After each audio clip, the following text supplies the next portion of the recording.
हम इस समय हैं गोरखनाथ मंदिर परिसर में। यहाँ खिचड़ी का जो महोत्सव होता है यह बहुत ही सदियों से होता चला आ रहा है। बताते हैं कि त्रेता युगीन है। यहाँ पर गोरक्ष पीठाधीश्वर के बाद नेपाल नरेश के राजघराने से खिचड़ी चढ़ती है। इसके पीछे भी एक कहानी है। बताते हैं कि गोरखनाथ बाबा जो है नेपाल में राजमहल के बगल में ही साधना कर रहे थे। उस समय के तत्कालीन राजा ने अपने राजकुमार बेटे से, जो बाल स्वरूप थे, उनसे कहा कि यदि तुम उस कुटी की तरफ जाओगे और बाबा कुछ मांग लें तो तुम तत्काल उनको उपलब्ध करवा देना। बाल मन था बच्चे का, वो राजकुमार थे। खेलते हुए जिज्ञासावश बाबा की कुटी के पास चले गए और जब कुटी के पास गए तो बाबा ने उनसे कहा कि दही लेकर आओ। जैसे ही वो दही लेकर आए, अपने माता पिता के साथ लेकर के आए और बाबा ने दही से आचमन किया और उसकी उल्टी बालक के हथेली पे कर दिया और कहे कि पान कर लो। बालक उसका पान कर रहे थे, लेकिन कुछ दही नीचे गिर गई, उनके पैरों गिर गई, लेकिन बाल स्वरूप थे, इस नाते बाबा ने उनको माफ़ कर दिया और ये आशीर्वाद दिया कि तुम नेपाल का एकीकरण करोगे, जो छोटी छोटी रियासतें हैं उनको एक करके बड़ा राष्ट्र बनाओगे। और कालांतर में उन्होंने ऐसा ही किया। उसके बाद गोरखनाथ बाबा के मंदिर के प्रति उनकी अगाध श्रद्धा बढ़ गई, आस्था बढ़ गई। तभी से राजघराना यहाँ पर खिचड़ी चढ़ाता आ रहा है। उसी परंपरा का निर्वहन आज भी होता है। हमारे साथ कुछ लोग हैं जो जानकारी रखते हैं। हाँ, आइए हम उनसे बात करते हैं। क्या नाम है आपका? धर्मदेव चौहान। जो खिचड़ी की परंपरा है यहाँ पर, किस तरह की है, कब से है, कैसे चली आ रही? इतनी भीड़ जो आती है तमाम जगह से, तो कैसे चलता है, कैसे नियंत्रित होती है? पहले तो खिचड़ी जब तक हम लोग का जन्म नहीं हुआ था उसके पहले से हम लोग छोड़े, हाँ, त्रेता युग का है, तब से खिचड़ी चढ़ रही है। और जब से व्यवस्था हम लोग देख रहे हैं यहाँ खिचड़ी मेले की, मतलब इतनी काफ़ी संख्या में भीड़ होती है कि ऐसे सिस्टम मंदिर से लगाया जाता था या इस समय लगाया जा रहा प्रशासन के द्वारा और कार्यकर्ताओं के द्वारा कि इतनी सेवा भाव के लिए लड़के और प्रशासन खड़ा रहता है कि कहीं भी कोई भी दिक्कतें नहीं होती हैं। कई द्वार है निकासी का, एक द्वार है प्रवेश का, मतलब कभी भी कोई दिक्कतें नहीं आने दी जाती है और सुचारू रूप से इसको संचालन हम लोग अच्छे ढंग से करा देते हैं।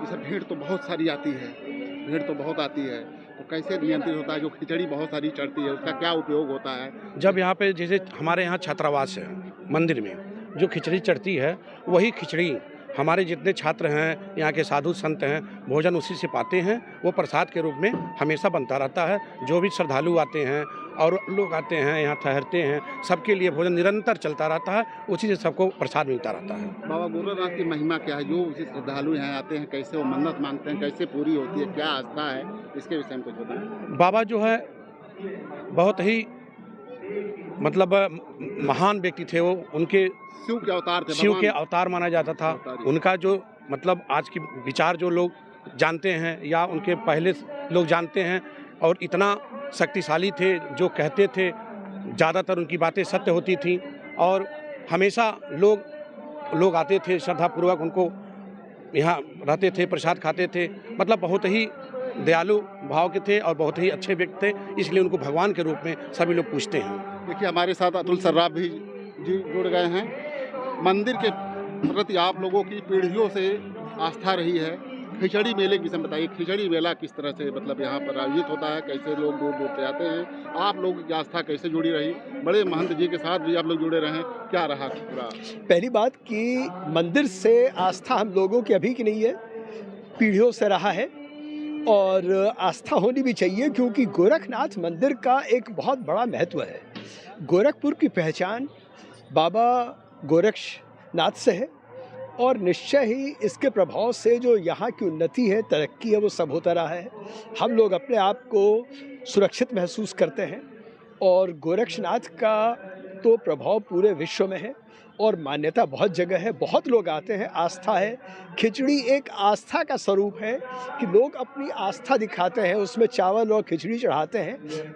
ये करके वो लोग अपनी आस्था दिखाते हैं। जैसे लोग ये भी कहते हैं कि जो लोग खिचड़ी चढ़ा दिए, जो भी मन्नत मांगे, वो सब पूरा हो जाता है। इस नाते इतना भीड़ जुटती है, इतने सारे लोग जुटते हैं, भोर से ही मतलब रात में 2 बजे से ही लोग कतार में लग जाते हैं। ऐसे इसके विषय में क्या कहना आपको? ऐसा है कि सारी चीज़ें आस्था की है और आस्था से ही सिद्धि होती है। तो आस्था है और पवित्र जगह है, और इस जगह का एक अपना ऑरा है।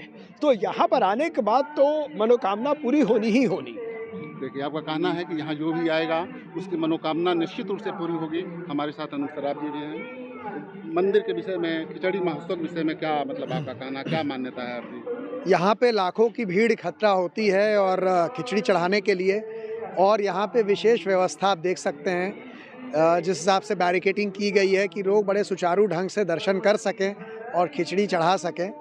तो ये सही बात है कि गोरखपुर की जो पहचान है वो इस मंदिर से ही है, और पिछले कई वर्षों से ये जो प्रथा खिचड़ी की चली आ रही है, तो अगल बगल के सैकड़ों किलोमीटर के दूर से लोग आते हैं, और उसी हिसाब से यहाँ उनकी सुरक्षा की और सुविधा की व्यवस्था की गई है। गाड़ी की पार्किंग की जगह अलग है, और बाकायदे सुरक्षा देखते हुए उनकी जो पुलिस प्रशासन है वो भी बहुत सक्रिय रहता है।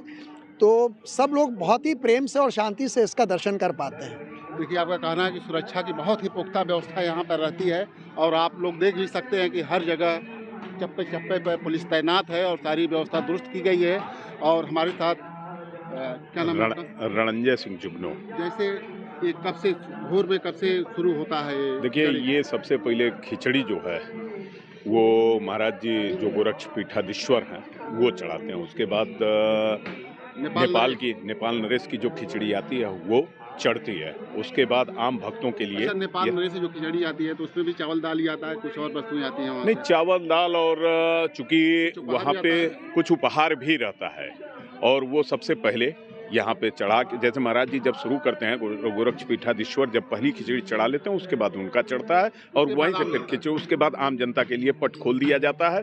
और लाखों की भीड़, जो बाहर थाना देख रहे हैं उससे आगे तक की भीड़ लाइन लगाई रहती है। यहाँ लाखों की संख्या में लोग आते हैं और खिचड़ी चढ़ा के अपनी मनोकामना, लोगों की मनोकामना पूर्ण होती है। इस नाते हर साल भीड़ बढ़ती जाती है। देखिए, जहाँ पे स्वतः कहा गया है कि शिव के अवतार लिए हुए गुरु गोरक्षनाथ जी का, तो निश्चित रूप से उनकी तमाम कथाएं हैं, लेकिन बस इतना एक लाइन में कि जो स्वतः शिव का अवतार है, तो उनके प्रति आस्था, लोगों का विश्वास। हमने कुछ मांगा, और मांगने के बाद यहाँ तो ऐसे ऐसे आप बगल में देख रहे होंगे ताल है।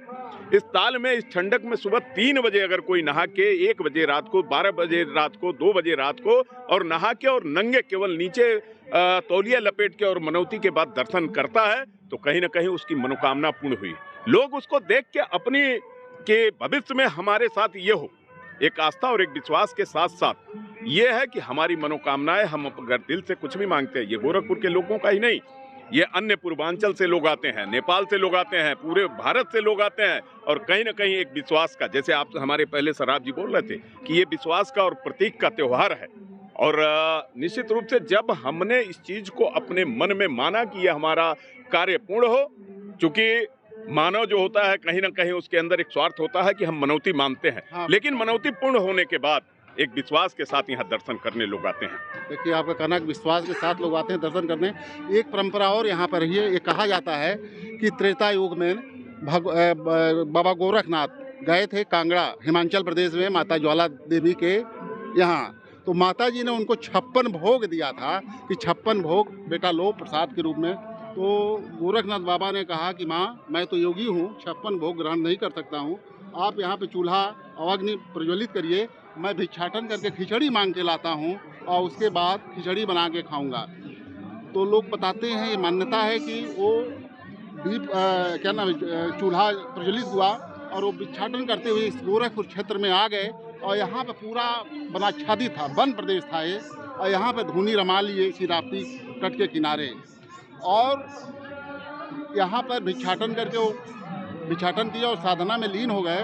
और लोग बताते हैं कांगड़ा में वो जो कुंड है वो अभी भी प्रज्वलित है, अभी भी जल रहा है। कांगड़ा ज्वाला जी का, हाँ, ज्वाला माता के मंदिर में अभी भी प्रज्वलित है, और तभी से ये खिचड़ी चढ़ाने की परंपरा शुरू हुई। अच्छा, हाँ, इस तरह की है, और ये त्रेता युग से चलता आ रहा है। बहुत अच्छी जानकारी आपने दी सिंधु जी, नहीं, इसके बारे में नहीं पता था।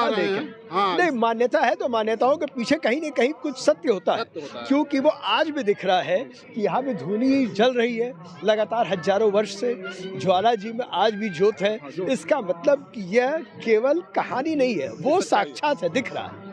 देखिए, आपका कहना है कि ये सच्चाई है और ये सदियों से परंपरा चली आ रही है। जो त्रेता युगीन बताया जाता है, त्रेता युग से ये लगातार खिचड़ी महोत्सव चला आ रहा है और दिन प्रतिदिन गोरखनाथ मंदिर के प्रति आस्था लगातार बढ़ती जा रही है। हमारे साथ एक और मुस्लिम साथी भी हैं गोरखनाथ मंदिर में। आप क्या खिचड़ी दर्शन करने आए हैं, किस लिए आए हैं यहाँ पे? क्या नाम है आपका? मेरा नाम चौधरी कैफुल वरा। हम लोग यहीं मंदिर के पड़ोस के रहने वाले हैं। हम लोग का मंदिर से बहुत पुराना लगाव है, इसलिए हम लोग का यहाँ आना जाना रहता है। महाराज जी भी हम लोग को सम्मान देते हैं। हम लोग हमेशा इनके साथ बढ़ चढ़ के हिस्सा लेते हैं। जो राजनीतिक माहौल है वर्तमान देश का, उसमें लोग कहते हैं बाबा ये हिंदू मुस्लिम करते हैं, ऐसा कुछ कहीं आपको देखने मिलता है? आप बताइए कि हमको वो पहचान रहे हैं, बाय नेम मुझको जान रहे हैं, कहीं हिंदू मुसलमान लग रहा है? आप बता दीजिए। अगर आपको लगता है कि हिंदू मुसलमान है तो लोग कहें तो उसकी बात को आप सच्चा समझिए। तो देखिए, आपका कहना है कि मुझे पहचानते हैं, मुझे सम्मान देते हैं। हाँ। और यहाँ पर गंगा जमुनी संस्कृति प्यार बह रही है। क्या नाम है आपका? जमशेद आलम आप भी आए थे महाराज जी से मिलने, जी, मंदिर देखने? जी। तो हम लोग कहना चाहेंगे जो माहौल वर्तमान में देश में चल रहा है, हम लोग तो बचपन से ही देखते चले आ रहे हैं इसको। हम लोग बगल के ही रहने वाले हैं। ऐसा कभी कोई बात नहीं हुई कि हमको रोका जाए या कोई अशब्द प्रयोग किया जाए। इज्जत मिलती है हम लोगों को। गोरखनाथ मंदिर एकता और सौहार्द का जी, प्रतीक है। बेशक। देखिए, यहाँ पर हर समुदाय के, हर जात के लोग आते हैं और अपनी आस्था बाबा गोरखनाथ के चरणों में निवेदित करते हैं और यह परंपरा सदियों से चली आ रही है। कैमरामैन मुन्ना के साथ डॉक्टर सिंधु कुमार मिश्रा, TV9 गोरखपुर।